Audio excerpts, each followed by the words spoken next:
everyone, Sophia here. Welcome back to another Anyone Can Quilt. It's going to be all voiceover today. It's a snow day. I am a big mess. So here is the latest one that I'm working on, that I've been doing the series on.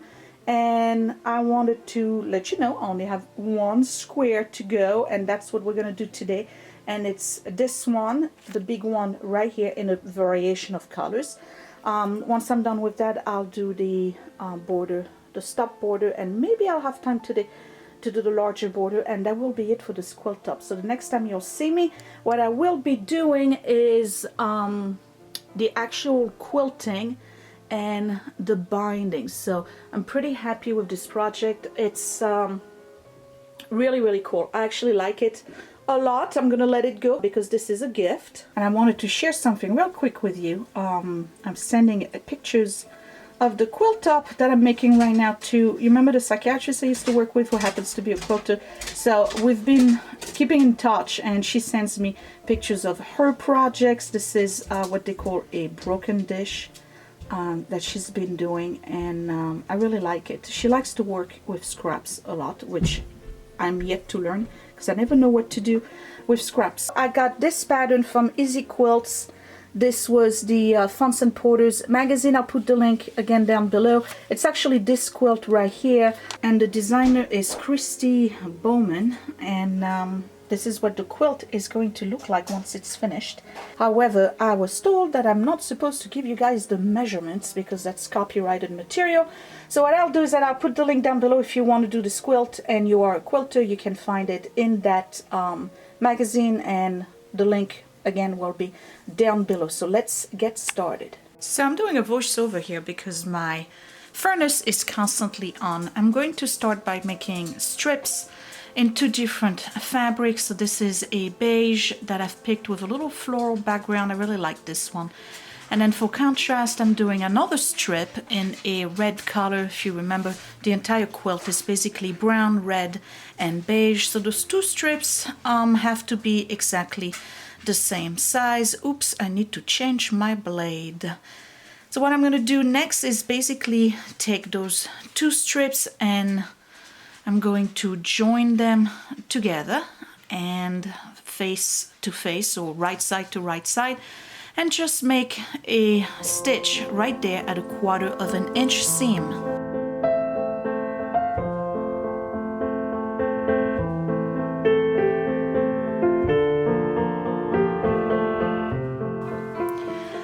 I need to press this before I cut it, and for little pieces like this, I like to press my seam open instead of doing it on the dark side. I find that when you join little pieces together, the more of those seams you have, the more bulky it gets, but it's much easier when they are pressed open. So this is what I'm doing right there along the side. So I'm just gonna press that, flatten it, making sure everything is nice and straight.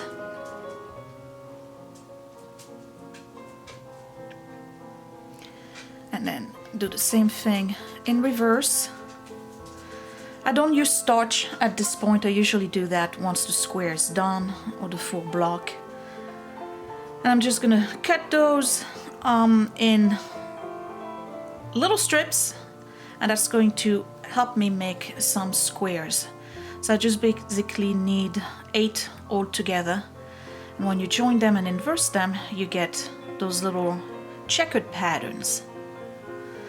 And all I need to do at this point is same thing. I'm just going to put them right side against right side, make sure my two seams are matching, and just make a stitch line, add 1/4 inch seam.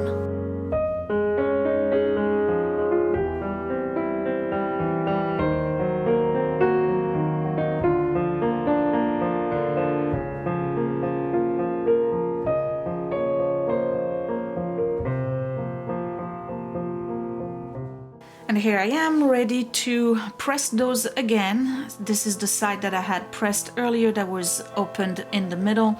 And I'm going to do the same thing with the new seam. So it's going to give me a flat cross basically on the back. Well, if I get that right. Ironing is not my forte, but basically this is what you get, a little checkered pattern. So to assemble the middle block, I'm just going to put one at every corner and then a contrasting fabric right there in solid, or you can do a print if you want, but I like the solid, and 4 contrasting fabric in that cross pattern. And we're basically doing a 9 patch at this point. I'm going to separate this into 3 rows and assemble them 1 row at a time. So for the first row, you're basically going to take this side and do a 1/4 inch seam, do the same thing on the other side, and you're going to repeat that with the second row and repeat again with the third row. 1/4 inch seam on each of your stitches.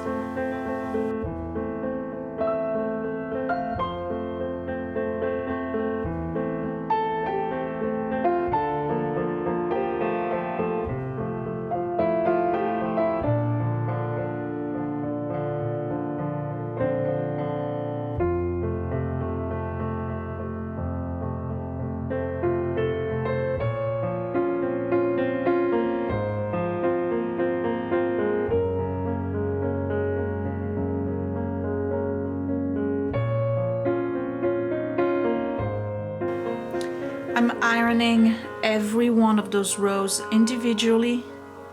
This one I'm pressing to the dark side.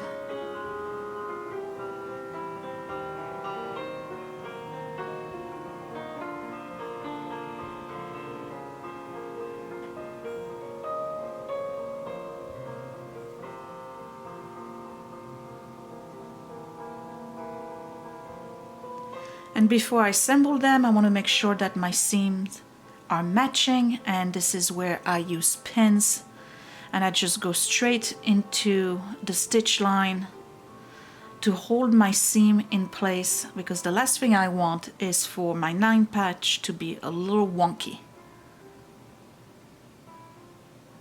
And I like to use the pin perpendicular to the edges, and you do the same thing on the other side. So here's one, and you see how the seam I'm matching right here. Okay, I'm going to flip it over, and here's the third row, and I'm going to do exactly the same thing. I'm going to match my seams and use a pin to hold them in place.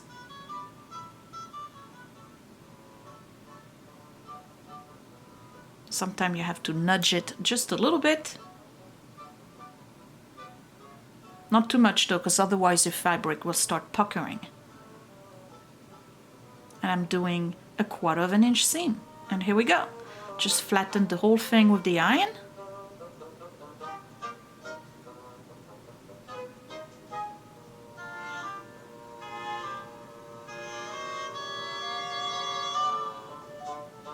And here's my middle square.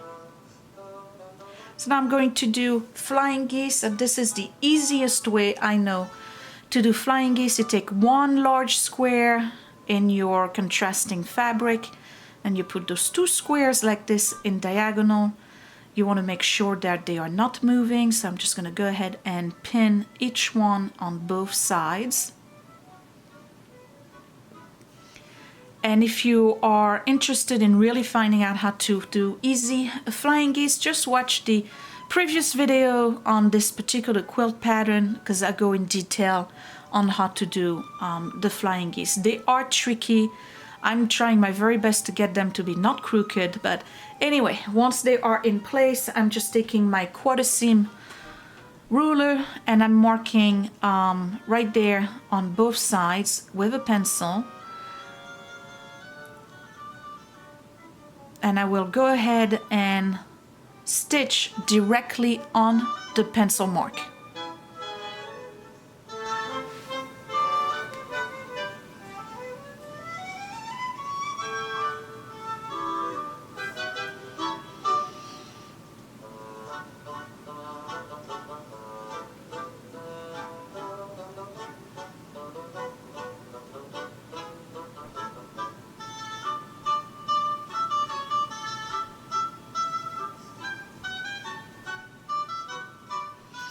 Gonna go ahead and remove my pins, and right there at a 1/4 inch mark from the stitch line or right in the middle, I'm going to just cut and separate my square.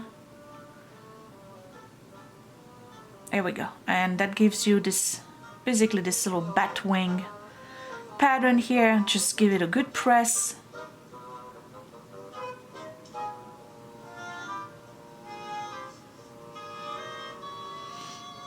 I'm just gonna go ahead and add a third square, and I'm using the exact same method.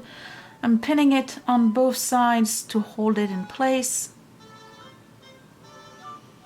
Then taking my Fons and Porter 1/4 inch ruler, marking on both sides with a pencil. And repeating the process on the second one. So you need basically 6 of those contrasting colored smaller squares.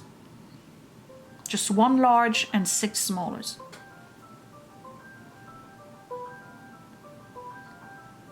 And again, we're just gonna go and sew directly on the pencil mark.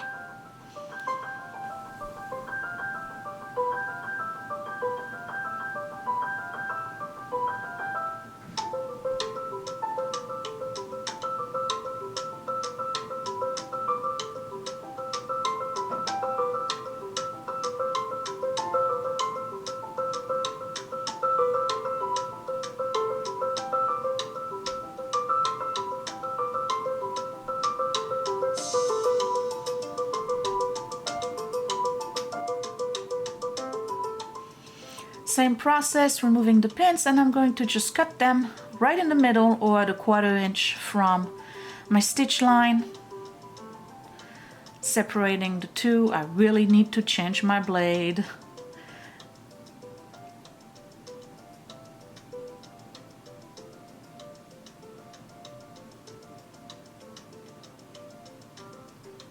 And here we go. A flying geese. And you get a total of 4. I'm just removing the dog ears. So to assemble the large star, you just take your first block and you're going to place your flying geese on either side and at the bottom. Make sure you have the orientation right. It's already shaping up to be a star. All I need is 4 squares for the corners. And for this, I'm using a different beige print. Every single square in my quilt, by the way, is different. None is identical. I'm using all sorts of fabrics. So it's the same process. We're doing a 9 patch basically, but larger size. So we're going to start with the top row, then the middle row, 1/4 of an inch seam, and then once the top row is done, you just assemble all your rows together. Again, I am marking my seams with a pin just to hold them in place.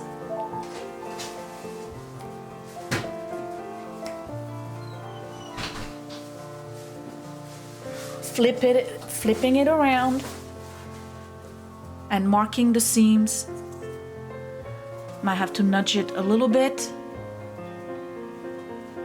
Okay, 1/4 of an inch seam on both sides, and here's my large square. Nice block. I really like this one. There's a few little areas there where I'm a little off, so I'm just gonna trim that. Altogether it's gotta be 12.5 by 12.5.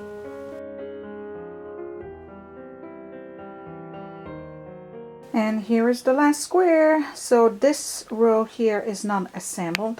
What I have to do is attach this square to this one to this one, this one to this one. So I make one big row, and then I attach that row to the bottom one here, and I will have a complete quilt top. I'll just have to do the stop border, which is just 1.5 inch border all around, and I'm going to do it in cream color.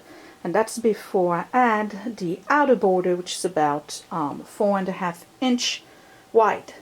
Okay, so this is the fabric I'm using for the outer border, and I'm just cutting strips that are 2 inches wide. So once I sew that, it will be, because there'll be the quilt on one side, then this, and then the outer border before the binding, the strip will become 1.5 basically. And I folded my cream fabric in 4 because that way I can get more cut at a time. Okay, let me show you. So you see, I'm doing strips. Alright, so I'm just going to do a whole bunch of them, and then I'll show you how to join them. So if I was doing binding, I would do exactly the same thing. You just take your fabric, you put a crisscross like this, and you just mark from one angle to the other.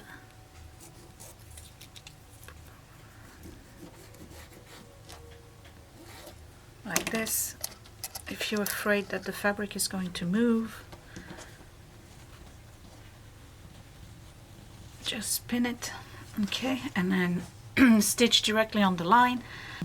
And when it's done, you just fold it this way and you'll keep getting a long strip. So I'm going to do that with all of them. It's going to give me a very, very, very long strip, but then I'll cut it to size when I'm ready to put it around my quilt. So I have my band, and what I'm doing is that I'm putting the 2 bands on the vertical sides of the quilt first, and then I'll do the 2 bands on the horizontal side. Okay, so obviously the bands that are on the horizontal are going to be longer than the ones on the side, because you got to add the width of the strip that's on this side and the strip that's on the other side. So I'm just going to go ahead, 1/4 of an inch seam, and sew that baby all along the edges of my quilt.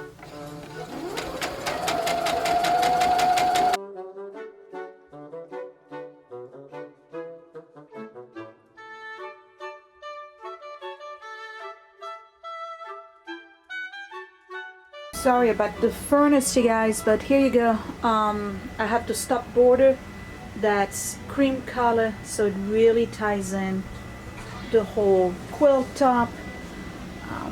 There you go. So I'm ready to use my other fabric, and the other fabric I'm going to use is this, and this one is going to be for the wide border right here, and that one I'm going to do 4.5 inches wide, so it's going to come down to just about 4 inches before I put the binding. So I'm totally running out of floor space, but the quilt top is done. Okay, that's what it looks like. It's not the best view of it, but that's the quilt. It's almost a square, almost. I can't remember the size, but anyway, so that's done. So the border is this with the little birdies there, you see that, and then I have the stop border that's cream, and then we go straight into the big stars, and then everything else is alternate. So I really like it. I think this quilt is coming along really nice. So now the next video, and the next time you'll see me, I will be making the sandwich. I will start the quilting of it with the batting and everything, and then I'll have to do the binding. That's it. But pretty much 70% of it is done. Though piecing it wasn't too difficult. What's going to be really hard is the actual quilting, because I'm doing it on the machine, and that is going to be very cumbersome and difficult to maneuver. And I still don't know what kind of pattern I'm going to do for the quilting itself, so we shall see when I come back. Thank you for watching, you guys. Give me a thumbs up if you like this quilt, and I will see you next time. Bye.